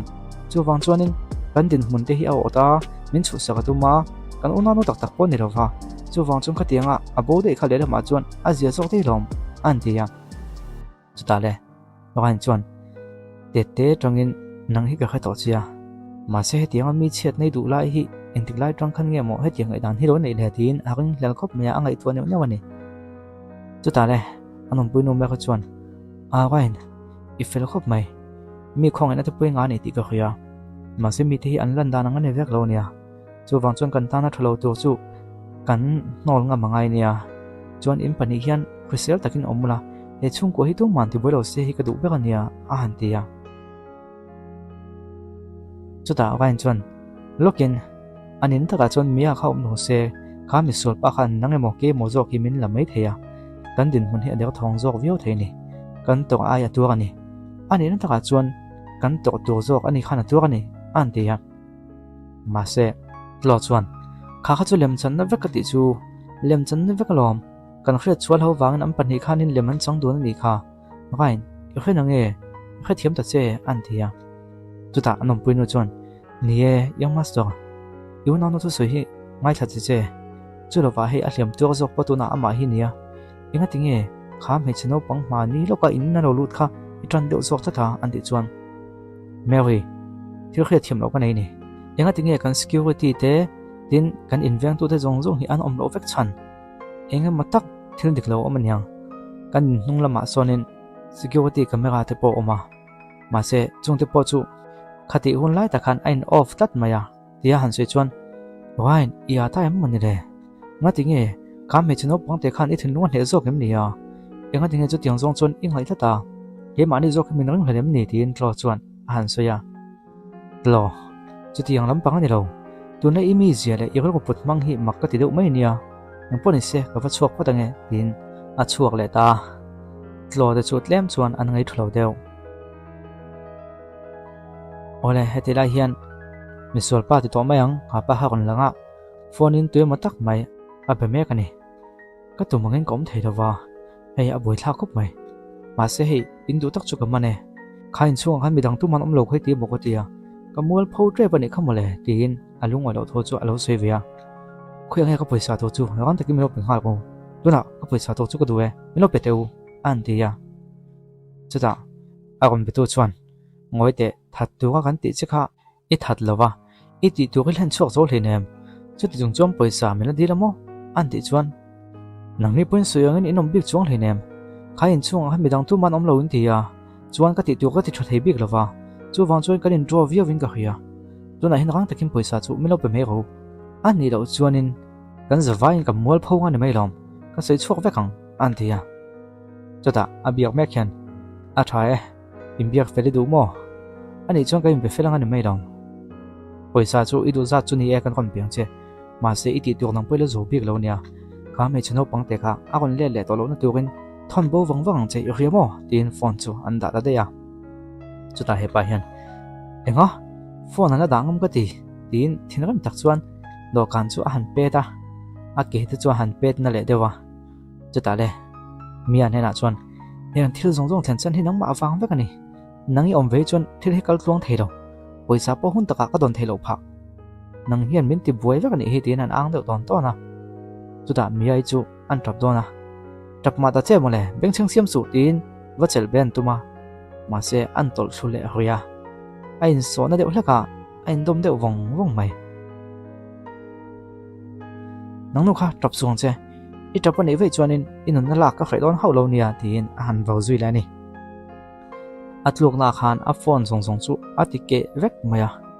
ka phone po a cheta avan boi thlak thin takem an tia mia chuan ka pa poi ka ti khop mai ma se ka tum sa ka ni ro nia an tia ti chuan le chutia a mot lai chuan bom pakhatin kon tlak le ta pop mai o avan nak tak em an tia chuta le mia chuan uluk leu chuan lo en hemi sol pa hin nang no te hi inga tinge mo boina hlir chen le tin an kon ang le mia chuan trap le chu thleng chuanin chu mi sol pa chu kon tlak le ta pop mai tin cho tol le thil dang dang te po chuan a kon tlak zena mia chuan kapa boina thlen tu kan ro nia ina ho ka du me nia ina min ho tirla ti chuan I thil ti zong zong hi tu man hena ka soi me rawang a kon tia chita apa chuan khati khan bing sing lo khan om phat mai the thom siam lo khan le le te alo tia heti lai hian in lampang lo langa police ho le security ho an lo oma chuta le police ho chuan Mr. Fu I sidan chuanin misual pa chu engma cheravin olsam takin a kon lutamo chuan Miss Emily Roma aluta chuan Miss Chloe aman boka adikem antia onie kanu pui hi ni kho khelawa omania engma ti theilo ani chuan khami sol pa khanin a ka fanu ka fala kha kha a kon suak tel boka anti lai chuan endi chuan ka pa chu test result khala en lo ni mo ka falak tin soya kina ka khil fi mayang antia chuta le police ho chuan ngoi te ka pu in report atanga alan dan chuan hemi sol pa le mia hi anin thuwal awa ang vemole antia chu vela tlo chuan ni officer chu thu dikani anni pani kha anin thuwal lom mia khanin kanu that turin kha pa kha goya chuan ke ma min robo turin atibuka ma se atu mangin thilakal tlong lova hetiang hian an cheta ni hi a kan tia rain chuan lo chu entinge ichian thele amma ka ti ni mia khanin min nam son lo silang chuanin khami sol pa khan ke ma so khamin rok atum pon me thesin mia khan min chan zo ani a han dia lo chuan rain ka sei to kha inga ti khanu khe khongai lata kha aum dan zong zong kha lem chan na vekani kha khongai thala de wina oma min bum na vekani kha officer mia kha in zong munga ti chuan manula dopula engkimin kha themayang antia mer bo chuan ne officer hey tloi phe chu allau khop meya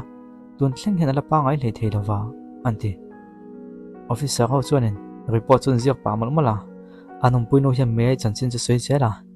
aum dan te hi adang lam em meya chuan tun ma Ang chung qua còn xây điện nghe thì bộ cần khắc bốc xí được vào cần đến chung còn lúa trong chiếc hiểm buồn còn thlen này ăn tiệt lại chuan nó có hình chung ấy đá này đâu ngồi tiêu đến còn thấu xua cả mà sẽ end đi chuan looking rồi lên sum tệ Mary lo tôi nói hiền miai dần mù lẽ mi sol pa dần mù chu kan ngai poi mo be kan nia chu kan ti phot anga ti chon thu dik zok chu kan khre thek garing officer tu na khri chuanin thu top siam thei ala ning ka khatat lo a kan ti veta nia ati khop mai chon Mr. Fu in thil to hi poi kan ti pui chewa ti chon thei dan dan kan han chui chiang anga thu khatun om mem ti te hen thil thleng vel lo mu tu te pokan han zot ko lo nia antia te ang mai ni thei top chola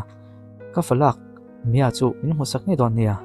ka tan chuan no pang duam tak le hlu tak ania atita heti lai hian mia pa chuan mia chu alo kaya o ka va han van duai tak em ka tu mong pon kom hlei thei dawa ni zana kan khriana la sa zu tom si zam pu mu thei thei ven ko ma tin alo phun pa mol mol maya heng van duai na zong zong hi elai me chino pang te wang vek ni tin kala han tuma thing pakha chu han ra piara ala tol thule zuya a tok to via ve ka du tok to e ka tu thei to lo an thia mi ai chu kan kal na ya ka pa I thamo a kan ti chu ta he pa hian mi lo thei ta su tin a han lum sana ka bul tol hin kal sun mai te nang hi I kan nai piang hian puisa ka nei zong zong te ka chana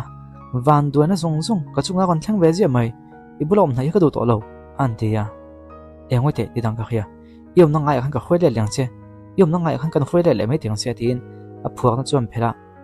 le plan ko le so kong se muem so ta sam bakala in lian deu mai do omanga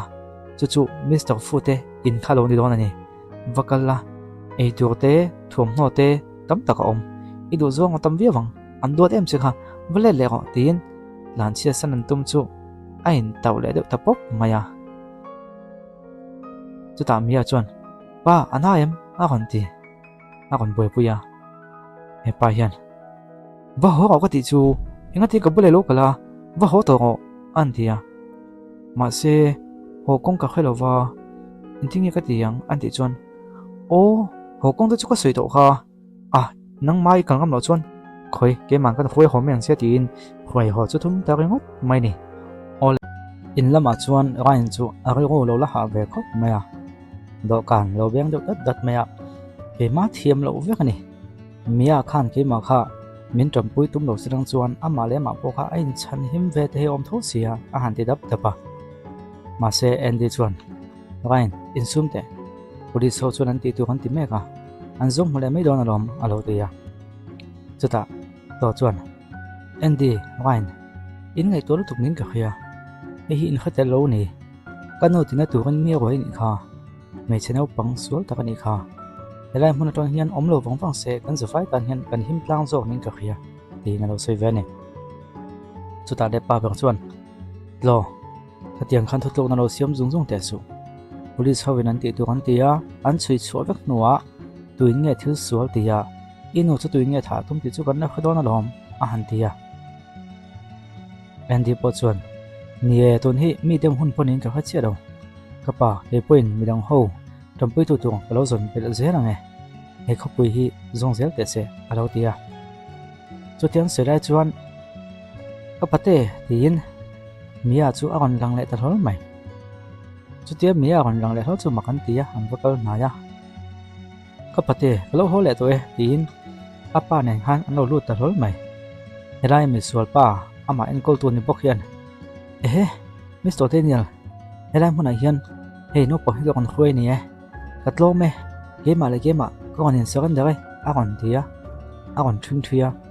khale in naw su kon khoi le to e a him ve kania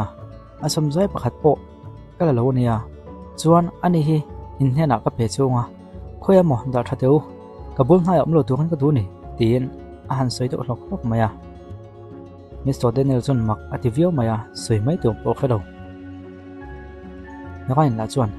mia idole le ta mo kalno ngai to tuk chia na te nei em an ti chuan ai nagain na chu kan nei chia do ma se gen ka cancel tu ka ka la tram to khop mai tin han suya chuta helaya apa khon hian helai hmuna tong hian ani kha labo teu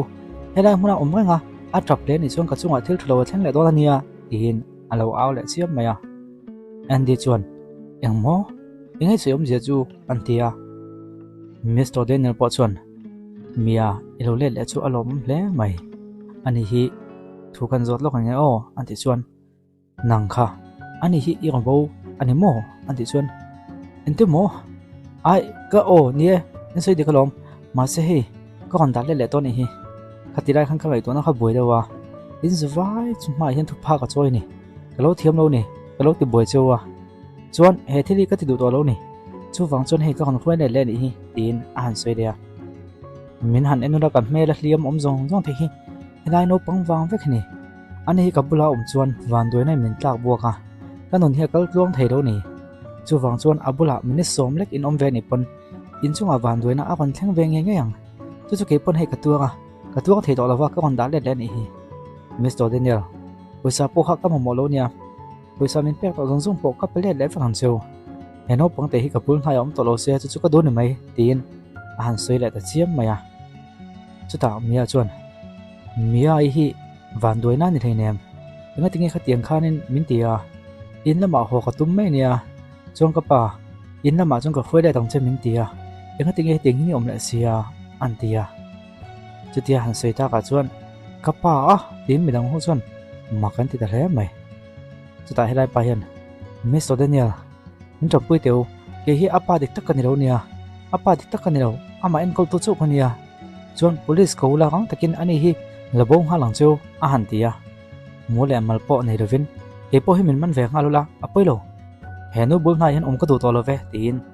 atong de zot zot mai ole nakina chuan police ho chu an ko ta chuan miai pa hon po chuan ma thun thuya pangai takin thon zot ta ne police ho chuan ani chuan miai en kol thin tu ni ti chu im poma chuan Miss Emily phati na tumania chuan miai po hi kidnap ani boka hemi chung chang hen in nam nai to anti chuan o ni e ka ti rom ka ti nge ni e ma ti ni in du phat chuan min man thayang chuan enu bol na hin om ka du to lo ni tin a han soi le ya chuta an ziong mi pa chuan ma sei thil ti chung chung khati tiao tu chen om ti khani soi sia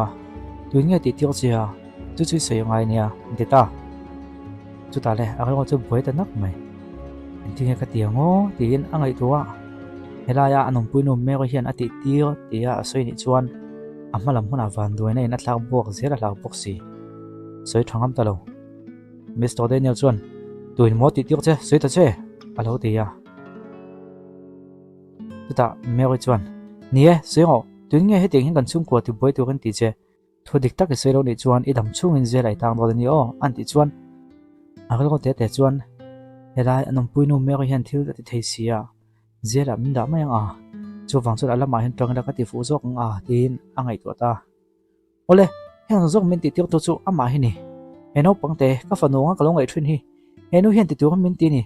a soidan chuan Miss Emily kha that tu min tia chuanin loi hi kidnap tu min ti boka chu ti nga ti ni chuan he chung ko fanu dik tak he nianga jom paisa tam tak la chuakin kan he na hi min piang ti na in tiam alom chu wanga ti mai ka ni e ane na taka chuan ke hian thiam lo nang ma ka nei lo ti tu min tiang in ka ti mai ni a han tia chu tia han soi chu ta ka chu me rai po chu thlamo hoi hoi mai tu na chuan kan din huna thata ka fanu chu he chung ko fanu dik tak angin aum thei don ta e adin mun chu pui tu tuk tu manom don to lo ve tin an ngai tu rain la chuan ko oi lo top mai chu tiang in mi ai hen a tim mi alawang a han tia nia ka ti ni me lo enga tinge ka pa do ti soya ka tin ni lo kha a han tia lo la chuan pa kha aim puang to lom a chiang via ve a ton tiok te ton ka soi to kha enu hi Vanduaina ni a kan chung ka ti boi tu ni ti chuan helai pa ne hen thok hawa tu na khana chian em kha a kon tia chuta anom pui me ka la chuan nia ka pu i fanu hi event hi mangai ni i fanu pa kha in pui so event hi mangai bokania heti anga mi te chung khong enai lan tiok zen ani chuan i chung komen baute hian tuak zel don nia an ti chuan Emily chuan tho chuak ta du tok teu a kon ti ta Emily chu tiang a kon tho chuak ta mai chu an mo chun mak an ti hle mai phok tak mai chuan an kon ding chuak ta chu ta le Emily chuan ka fanu kha khát tiếng in tị đủ đã khát cặp phật lâu nè chuan miai kha Vanduaina ni lo nia a kon tia midang ho chuan engei soyom zia chu engmo an tiwal ta thop mai an zawai me chuan Emily lama chuan an vakal hnaya chuta le mia chuan kapite ilawa hak chuak ta ni mo an tia mia heta local hnai te ka fanu tu tak inu bulai local te an ti chuan entin mo inu a kapite nangma hi kanu tak tak mo ilo nia tina han zota Mr. Daniel chuan Emily miai hi ifanu ni ti enting hi khret hal theya anti chuan miai hi kan fanu ni ti ka khret hal thei dom a chan chu kam mit nge in ka mo ni tun ma thil thleng sulai no son ka fa piang kha min chu saka ti chuanin naw te tang nen a thak thleng ani ka fanu dik tak chu sono son a tlam bo pui ta ni anti chuan tlo chuan kanu nge siom de chu ke ma hi ifanu dik tak khania lom tin ro sei ve a Mary po chuan kapi yo khe sura niang ng wang chu tiang thil chu ka ti du te lu langa tloi hi fanu nia hi fanu dik tak ani rang bokani a han tia chu ta le Andy chu kan tho chu ka in hel boy ngai lovin hala hindi ne te social kan helom kan zawain kan enanga ti chuan engke ma chiang vek mayang tina kan tho chuak ta hi anula loi hi kan unaw nu dik tak ani lo ti hela hiam chiang takin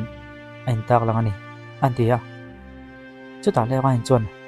nang nu yang ka unaw nu min chu sak mai pon in avin ka unaw nu chu hrom takin i tok ti ani chuan he tiang hian ro man ten siama kan chung koin ti boi ni hi ka unaw nu mia chu min tha sakitu mani nang he mi sol dik tak chiro ni ye tin a kon out chuak ta ma set lo chuan una pa inga ting ka tiang khan ka chung chang sei theya miai thil ti vek zo lom helai pa pon apuan vek to kha an ti chuan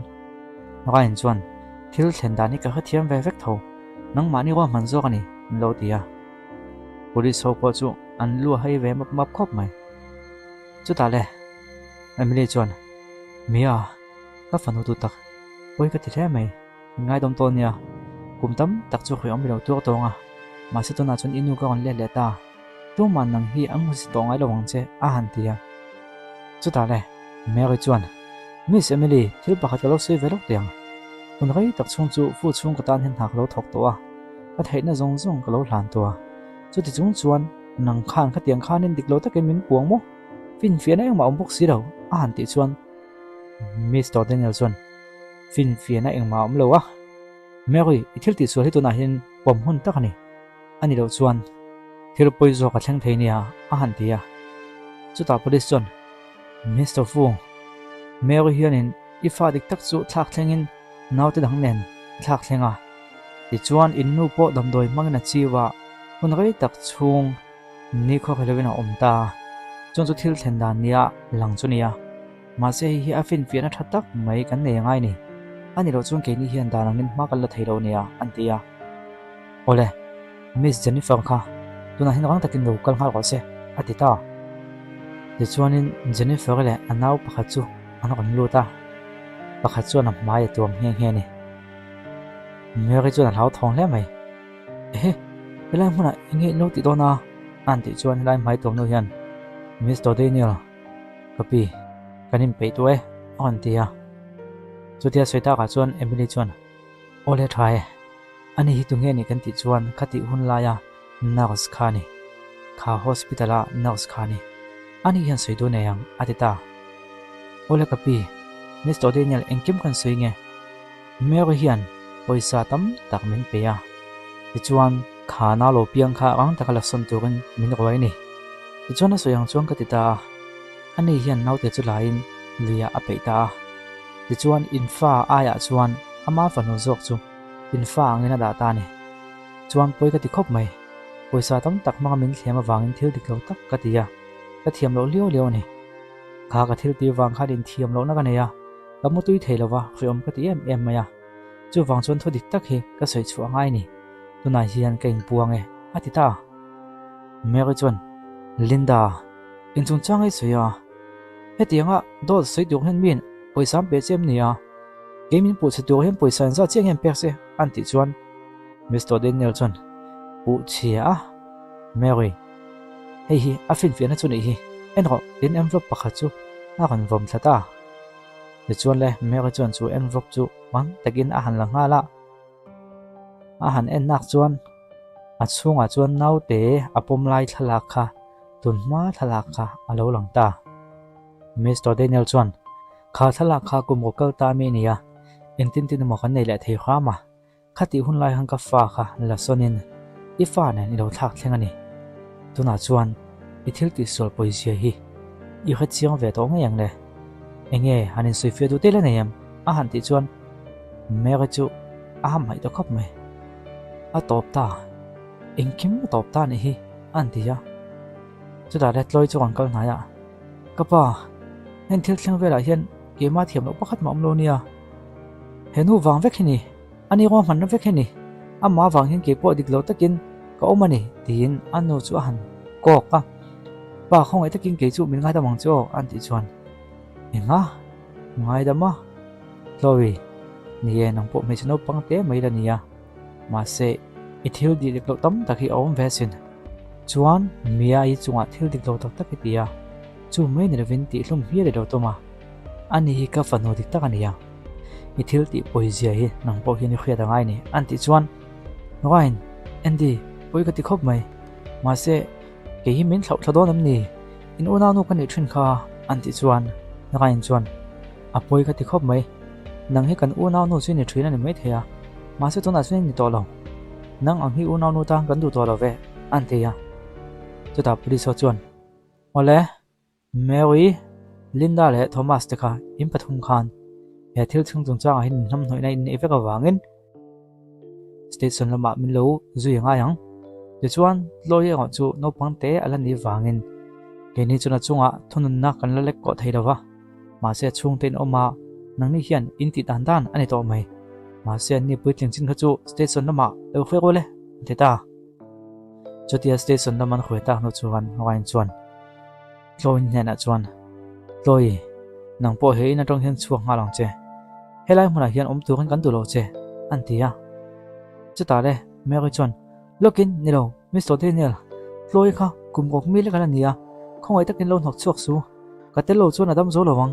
khongai takin on nok chuak song cheu tin an nge na ma se pon lama chuan an pot chuak ta chuta le Chloe chuan kapa una pa min ho chuwa in tum tak tak em nia inge ni zia tin han soya chuta Mr. Daniel chuan nak tu zinga Mary kha cover bell chuak nga chuti chung chuan i na tu nga ito sak chenga chuan Miss Jennifer tuna tan ri chuan Chloe hi hotela in lo varia puinga anoi na na tu ka boi pui fel pha chu hotel la mai lo da don nia adita wala kapu Chloe kalang le ti in Jennifer chuan Chloe chu pon lama chuan a chho pui ta ni chutia an chho ta ho chuan Emily chu a thule ta nok maya kanu I try em ngati nge an kan ngai event hal vata Miss Daniel po chuan Emily enting hi an ti chuan mia poi ka ti khop mai I hun lo ton zong ka ngai to hian e ma thiam lo ve ka ni lo film ko to lo ni hak sana tam tak yo to kom sia tin a han soya chuan ni kho khalo chuan a han chun zom lia Emily akan takin doctor ha fa kong hal deu an ti ya chuta le mia chuan kanu I chunga hian thil thlo engma thentiang ka phal lawang tina ku chu han vuana a han chong tra ya a ku da tang chu magic ni tak mai chu an chuakin a ron eng ta pup mai chu eng chu an zawai chuan an mu chuan makan ti khop mai an meng phau han so khop mai a chuta le miai chu a mai mi ching a ron men chuan Emily po chu a ron meng chuak vele ta ni kho khelo kha a ron dam chuak le ta mia en thil ngi ti tuna chung kan nuam huai nei ka khia a ron ti chuan heu awa mak vea o inu hi in chung ma ka han khoi chonge hadam sila thang ite Emily lo ko tin in chung ma chuan Mr. Daniel chuan a kai chhota ni ole nakina chuan Mr. Daniel chu in hnoila ma kon chuk le a fa tan hena chuan ni wawak chung chuan mia tun kan thil ton chu a zero le mai ke ma thiam lo ni I chung chang ani lo lovin kan lo ngai mana lo ma le chuan house na tam tak I lo to kom sia apoi kan ti khop mai an ti chuan ka thawe ke tuna chuan kanu ka nei to a chuan ka u te en ti le wa in te nom boka tuna chuan ka hlim to khop mai kanu hi dampang ai wat se chu ka du ne mai a han ti ya en ti chuan mia amak le mai kan lo kan dik lo lu tok sia kan lo ti thin dan che kha poi kan ti min ngai dam thei ang te ong a han ti ya ngai po chuan ipo ibulo kom thin dan ka poi ka ti khop mai ilung oina ni chong ku te po min thlak mai don ya lo ti thin dan che kha poi ka ti khop mai voina tong chon nang mai ka veng him chenga nang ma ven him nan te chuan insul tul ni pangka insul mai ang a han ti ya chu ta mia chuan chu tianga ti khyo ngai le nem unau pa ka nei chewa kalom hle mai ma sen nakin luka inlung oilo huna min hot chuak le mai ngem tina han se ya teu lo mai kan unau nu lo mi ni chu tiang thil chu thleng to ton hle nem he chung ko fonu nei chune ni ya tu man nang hi an ti boi ngam lo chenga chuan an lo ti boi che ni pon unau pa pa ni ne ya kan veng him tla don che rom an lo ti via chuta Mr. Daniel chuan akut chu wan chungin ole chung ko kan ni ya chuan ipa te I unau te hian nang hi kan veng him chenga inu po kan en kolanga khusel takin chung ko hlim tak kan ni don ani a tha te ngo an ti ya ole ni e ti in hlim tak chuan an kut chu anin von tlang ta nei ngain la chuan tuna tang chuan miai mitui a tlale to ngai lawang alo ti ya Andy po chuan ni e agum tur po nak tu ka khan siam halang alo ti ve boka Mr. Daniel chuan chu miai hiamo I unau te hi itanamal som na ni turin anin perang ania anti ta ka chuan miai po chuan aring zo veta kahlim hle mai etiang chung ko lo ne rang hi kalom ani tin te chuan he thon thu hi alo top ta John thon thon dang kon ti chu to kan on zong lenga hetiang no pangtel nei hmunom kan ti training ka ria chu wang chuan hetiang lam pang hi kon ti deu chang chang to ngai phot tai la kha to ka no pangtel na ni lo love story pa ngai te kan kon zep ve thonga ma chu hmunom kan ti zong deu ni ka ria ka kon ti zum do chuina kan lo khathiam don ne ti chuan hei kum top te nia ko khan pu hem han chuan neu te hi tama chu wang chuan channel member dam po han da kha deu hlek chang te po ka nei mai theya min lo khathiam anga kum top lam pang te chu Pokokren tai tlai lo nia ang poni se malam kan pan zelanga pathian za tlong te kan kalani chuanin tun aina so zo le tong zong in ka kon te zelo ne o to tok patang